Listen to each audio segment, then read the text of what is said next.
Welcome back to Candy's Classic Game Shrine, everyone, and Happy New Year. Let's hope 2017 brings in a better year than last year. Today's video we're going to be talking about flashcards. In particular, mostly the Everdrive series of flashcards, as you can see here. I own 7 of the 10 different models that are offered, and these two here, this is the R4i, this is a different company, and this is a Flashboy Plus, which is the flash cart for the Virtual Boy. These are made by a dude in England who worked his butt off. And I think he also makes Vectrix multi-carts as well. So let's get started. Okay, first up we have the NES Everdrive, which is called the Everdrive NA. This is a custom label that I just threw together on Photoshop. I usually buy just the boards and then just hollow out a crappy sports game to make it look legit. I have a sticker back here to help me remember how to load and save states. Basically, this is, for anyone that doesn't know what a flash cart is, let me start off by saying that. A flash cart is not emulation. A flash cart acts just like a regular cartridge that your game will take. However, instead of having one ROM flash to it, it usually has multiple ROMs loaded on to an SD card. Sometimes there's some that are directly flashed onto memory of the flash cart, which I'll get into later. But the Everdrive systems, or the Everdrive carts, usually take SD cards. The older ones I think you could do flashing individually. I've had this particular one for about 3 or 4 years now, and it's never given me an issue. Putting it together was very simple. You just need your security screws if you do what I did and use an existing cart that you have. Otherwise, you can purchase it with a cart, with a sticker, and you can even get a complete one with a box and everything. Me, I don't really care about boxes. I just care about playing, and this is the only game that's going to be in my NES for the most part. So, I went this route. Here's a view of the sticker. You can look at it better.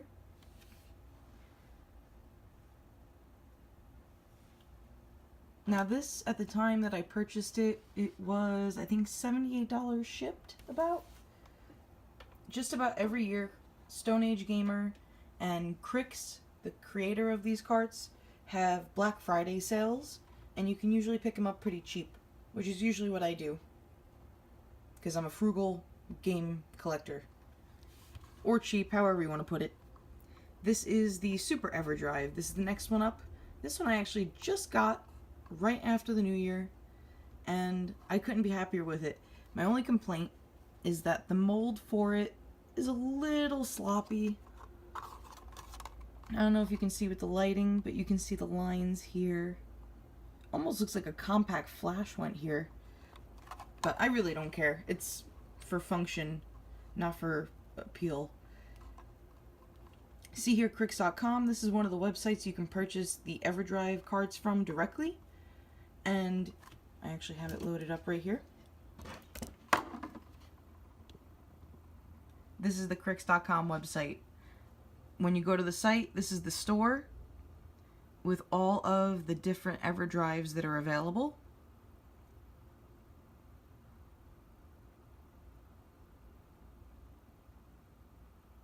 And on top of that, if you go up to the top, there's the support forum for if you have questions or issues with your carts. And here are all of the files for the BIOS and everything like that. You're not going to get your ROMs off of this site because it's illegal, but pretty much anyone with access to Google can figure that out themselves. Like I was saying, this is Crix's website. There is also Stone Age Gamer. They have a whole section here, the Everdrive flash hardware. You can choose cartridges or parts for a bunch of different systems. I'll just go to Famicom here. See, here's what the boxed ones look like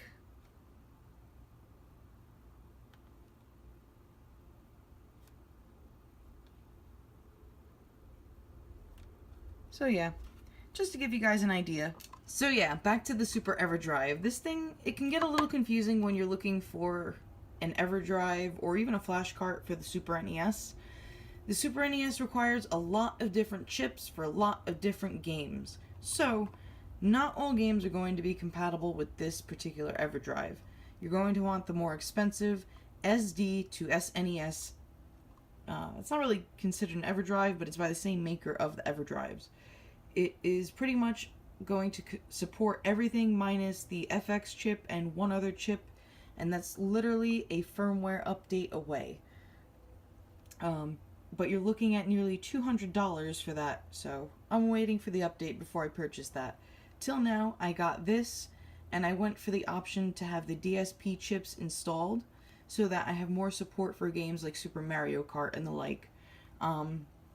Games like Star Fox and Yoshi's Island, however, will not work on this, which sucks because they were some of my favorite games.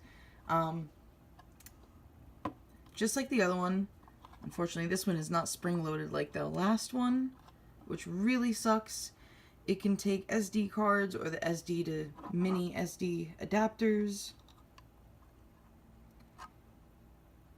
And here's a look at the board, kind of.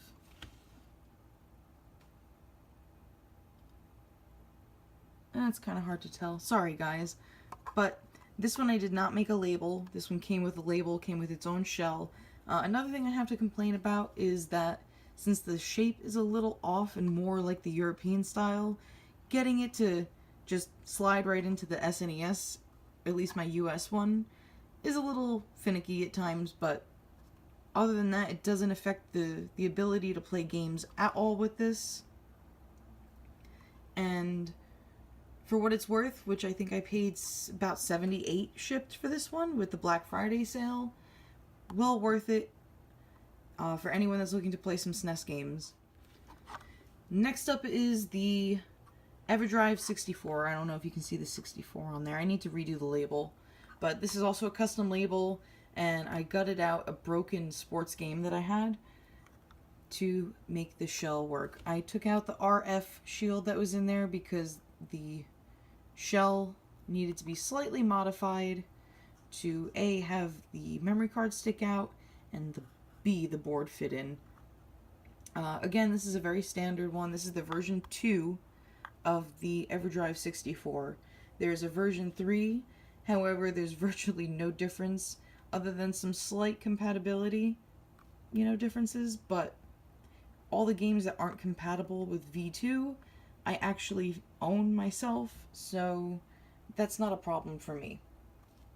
However, if you want the added compatibility, definitely go for V3. It's a little bit more expensive, but like all of Crix's products, they're well worth it, they're solid, and the support that you get with them is top-notch. Next up is the Mega Drive / Genesis Everdrive. This one, again, came with its own cart, its own label. This also supports Sega Master System games, which you'll see this button on the top here. I don't know if you can see it well. Hold on. There we go. This button here is actually the pause button for your Master System games. As you can see, it's labeled right there. This takes a memory card, and thankfully this one is spring-loaded. Crix, if you watch this, please continue to do spring-loaded memory card slots. It helps a lot. Along with Sega Master System games, it also plays any of the European and Japanese ROMs. It also supports Sega 32X games as well. This is a fantastic little cart to have if you have the Genesis and all of its add-ons. This one I picked up quite cheap. I can't quite remember. I think it was under 70 bucks. Might be a little bit more. Last time I checked, the newer ones are back-ordered. This is an older one. But it works just the same. There's always updates, and there's always a really good compatibility with the Master System and Genesis games. Alright, now we're getting into the handhelds. This is the Everdrive. Let's see if it focuses. Nope. This is the Everdrive for the Game Boy. This is a custom label, but this is not a custom card, or this is a card that came with the board. I did not get a label for this one. Now, I know you're looking at this and wondering, will this work on the original Game Boy? And the answer is yes. I know it looks like a Game Boy Color cartridge, but it's hard to tell with the lighting, but there is a cutout right here in the corner that allows the original Game Boy to use this. This one is also spring-loaded. This takes a micro SD card, and this will play original Game Boy games. This will play Game Boy Color games. This will play homebrews and hacks. I should also add any of the other Everdrives will play ROM hacks and homebrew ROMs as well, provided that they're small enough to fit on the board. There's some that aren't compatible, but not many. Here's a little look at the label I made. Nothing special. And you can see it does have a battery in here for your saves, so Pokemon does work beautifully. You can trade Pokemon to and from your ROMs on here. Matter of fact, I have preserved my original Charizard from the original launch of Pokemon. He is now on this card, so even if the battery dies on my red, he's safe here. So there is definitely bonuses to having Everdrives and Flashcards. Okay, here's the next one. This is the Everdrive X5. This is for the Game Boy Advance. And I know you're all looking at this and you're wondering, what the hell is with the shape of this? Well, they couldn't quite fit it all into an original size board. But it doesn't stick out too much. Don't mind this. This is just my ROM hack memory card. This recently came out, I believe maybe mid-2016, and it did have a little bit of a rocky start in the beginning. It wasn't compatible with a bunch of memory cards, which is kind of why I have a second one here. I just haven't updated it since it was fixed. Also spring-loaded. It can support up to, I want to say, 32 gigs in memory cards, that is, and just about every game will work on it. I don't think some functions work, however, like the Topsy-Turvy games and the Tilt and Tumble games, those will not work. It doesn't have a sensor. I think certain games, like the one that requires sunlight, will not work for obvious reasons. This is just to emulate simple ROMs. Or not really emulate simple ROMs, but to play simple ROMs. This supposedly will have different versions, kind of like the Mega Drive one. There is going to be like an X5, an X7, and something else. Each one is going to be different price range, and they're going to support different features like save states and things like that. I should add, with this, they did fix the memory card issue. It reads any memory card now without fail, so don't let that be something that holds you back from getting it. It is fixed. It's been fixed almost immediately after it was discovered, and I love it. And again, with the Pokemon games, you can trade back and forth with it. Next up is my Game Gear Everdrive.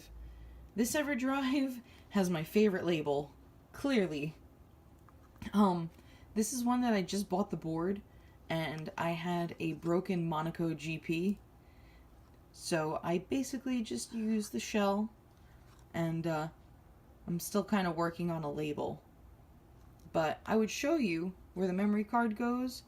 However, the board is small enough, and where the memory card goes is all small enough to fit neatly inside. So what I did was I downloaded an entire ROM set for the Game Gear in all regions.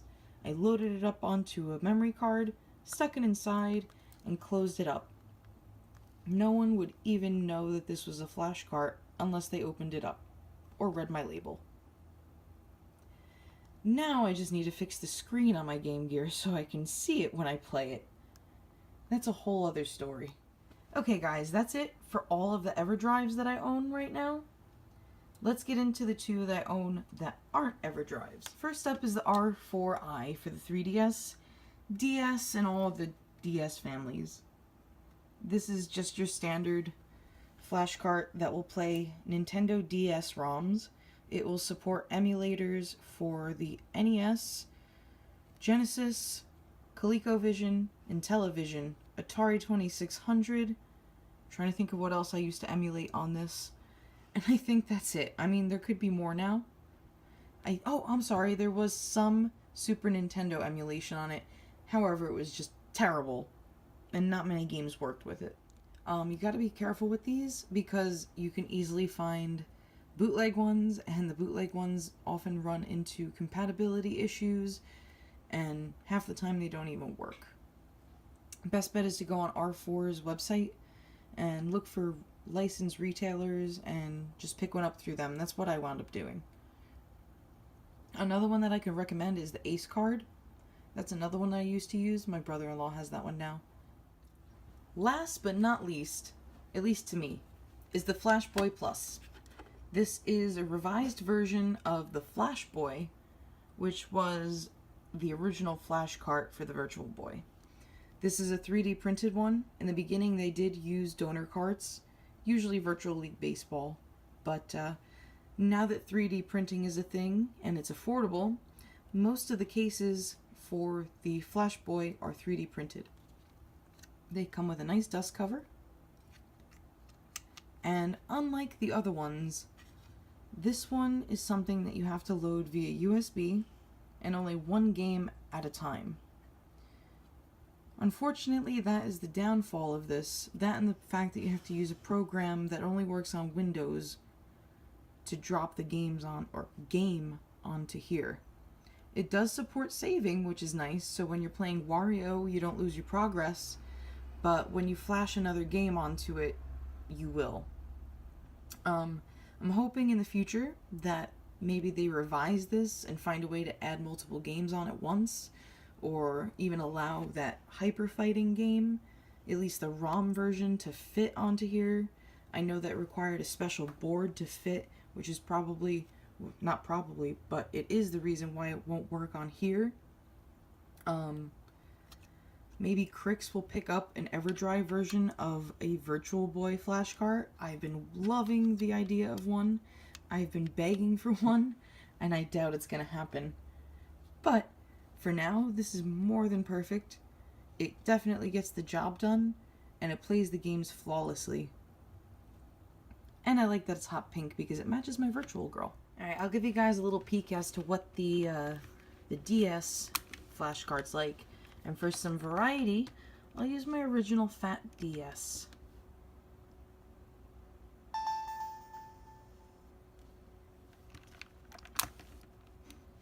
When you start up, you'll have some fake game or some random game as your image and description. You select it, and this loads. Apparently my phone thinks it's, or not my phone, apparently my DS thinks it's 420, so happy 420 everyone. And basically when it starts up, you will have a skin of some sort, which will give you the date, time, year, as well as a little calendar. And below on the touch screen, you will have all your ROMs, usually displayed with the image that goes along with it when it's inserted into your system, as if it was a real game. Okay, now I'm going to show you what it's like when you boot up a Flashboy Plus. So, I couldn't find the power plug for my Virtual Boy, so I decided to use the Virtual Girl since A, the Flashboy matches it, and B, it's a lot easier to find the 6 AA batteries that it needed. So, what you're going to do, you're going to grab it, picture or name up, slide it into the front of the system until it clicks. Then you're going to turn this around and then hit the power switch on the controller. And then in theory, this should turn on. Yep, there we go.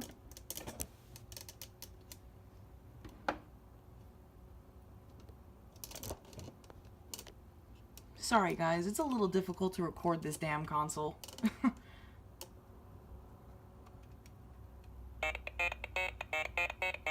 To be completely honest with you, I don't even recall what was last flashed on here.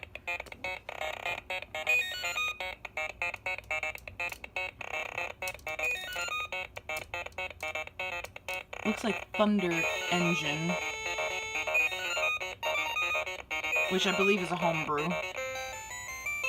Oh, no, Fishbone, which is a homebrew / unreleased game.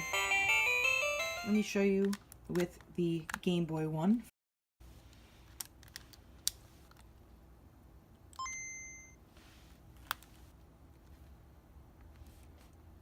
Now, this is your simple screen. You have your ROM folder. You can make a specific folder named ROMs, or you can just directly dump the ROMs into the root of the folder. You can make labeled folders that are alphabetical and just dump them also into the root. For this one, I made a specific ROM folder, and within here you can see the different folders of ROMs. You select your games using the B button. A button is to cancel your choice. Excuse me. You can also just hit start to load the last flashed game. In my case, it was Pokemon Prism.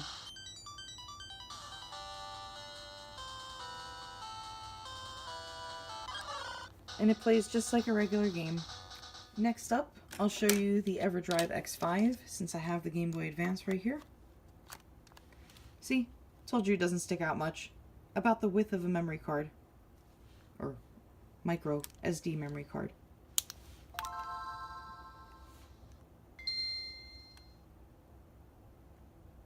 Oh, looks like I didn't insert it enough. There we go.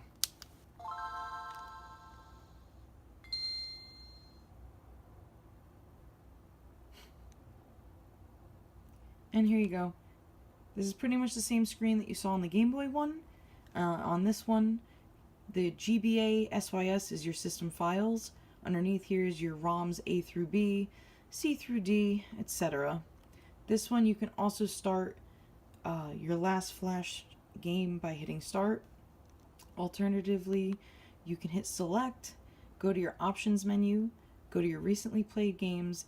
Here's my favorite feature right here. Start a random game. When you have an entire library on your memory card, it can be a little overwhelming to choose a game, so being able to just have a random one chosen for you is pretty awesome and gives you a chance to discover something you haven't played before. But yeah, that's about it. We'll start a random game, see what it gives us. Oh wait, that's right. The buttons are reversed on this one. A selects and B cancels.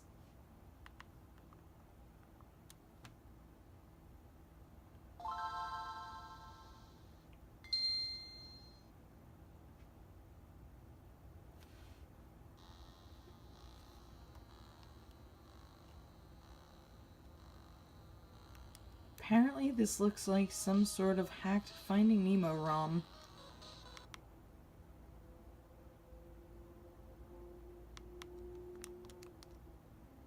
Yep, that's what it is. I should also add that this does play the Game Boy player videos. Like the old Pokemon episodes, I think there were a few SpongeBob episodes, and things of that nature.